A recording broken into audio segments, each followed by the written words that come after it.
మధ్యప్రదేశ్లో కాంగ్రెస్ పార్టీ తన సీటుని తను నిలబెట్టుకుంది. వాస్తవంగా మధ్యప్రదేశ్లో భారతీయ జనతా పార్టీ అధికారంలో ఉంది. అయితే మధ్యప్రదేశ్లో దతియాలో ఇంతకుముందు కాంగ్రెస్ అభ్యర్థి ఎవరైతే గెలిచారో అతను అనర్హత వేటు పడింది.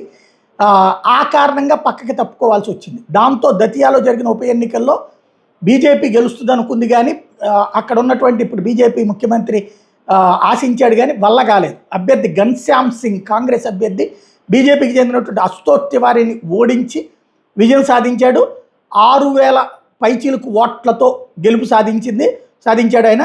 తివారీకి 60,701 ఓట్లు, కాంగ్రెస్ పార్టీ అభ్యర్థి సింగ్కి 66,726 ఓట్లు వచ్చినాయి.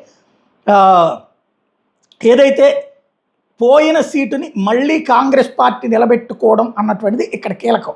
అందులో గతంలో ఉన్నటువంటి రాజేంద్ర భారతి శాసనసభ్యత్వం రద్దు కావడం వలన జరిగినటువంటి ఎన్నికల్లో మళ్ళీ కాంగ్రెస్ పార్టీని విజయం సాధించడం అన్నటువంటిది కీలకమైనటువంటి అంశం ఇక్కడ.